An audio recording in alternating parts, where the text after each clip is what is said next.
Hi, I'm Alan Gwynn of It's Your Business. If you're a millennial, you're probably wondering what skills employers would like to see you develop. I'll be back in a moment to share some insight on that very issue.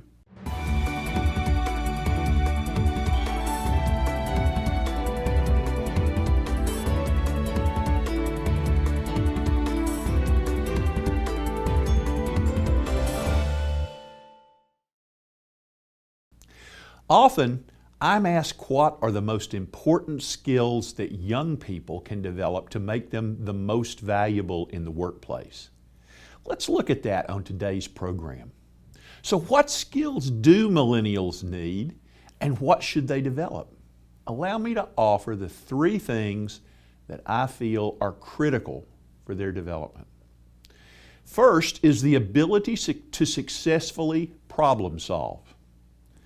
I hate to paint a wide swath through a demographically defined group, but I've met multiple millennials who seemingly have never mastered the ability to choose between a multitude of choices. Business careers demand that you recognize that there are options available and be able to make choices from that range of options.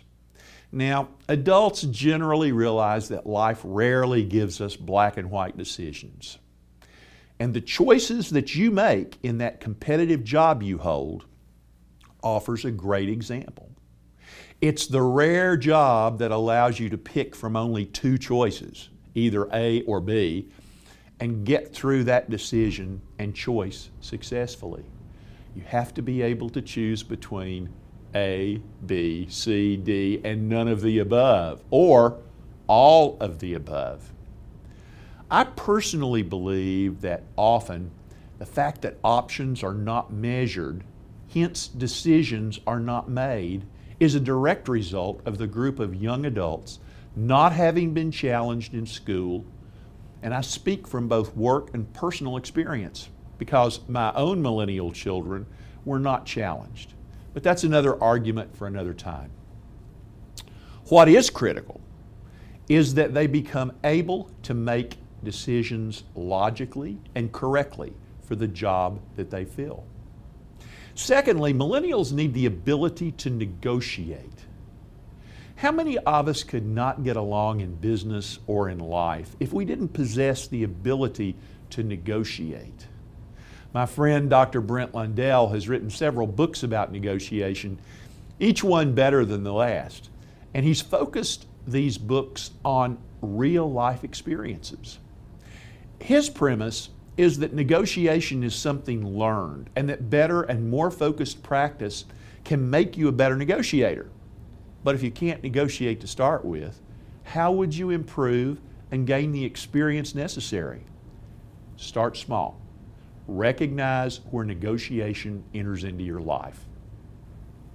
Every day, most of us negotiate at least 350 different situations just in the choices we make. And some millennials negotiate a large part of that before their first cup of coffee. Learn to recognize so many of the decisions that we make as truly being negotiations in our life, and you'll be able to improve your ability to negotiate successfully. Third, the ability to admit that they are wrong and say, I'm sorry. Now, being able to deliver an honest, heartfelt apology to others is a key element of being able to successfully function and mature professionally in the workplace. We influence others around us every day by our actions. I've worked with dozens of young people in this age group who are simply afraid of being wrong. They can't accept it when they make a mistake, and they don't want to be told that they're doing things incorrectly. Worse still is truly being unable to say those simple words. Hey, I made a mistake. I'm sorry. Anecdotally, I was in a meeting setting when a millennial said something that I found very offensive to me, and that was a personal judgment. Now, as a consultant, I'm pretty thick-skinned, but this was offensive on multiple levels. In discussing it with other team members, it got back to the person who had made the comment. And the person found it necessary to call and apologize, but didn't really apologize. Rather, he shared with me that I must have really misunderstood what he meant. In so doing, he maintained his innocence and made me, the victim, the responsible party. Imagine, I misunderstood, so I must have been offended by what he said. It would have been so much easier to simply accept the blame for a casually made comment that was offensive and say, hey, I'm sorry, dude, I didn't mean to say anything hurtful. Instead, he compounded the issue. I was first offended and then belittled, and all because he wasn't able to say, I'm sorry. Keep in mind that you don't have to be a millennial to be able to make use of these 3 tips. They can work for everyone. Those are our business tips for today.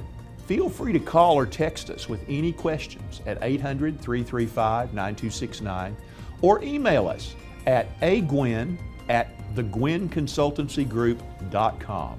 And I'll see you next time on It's Your Business.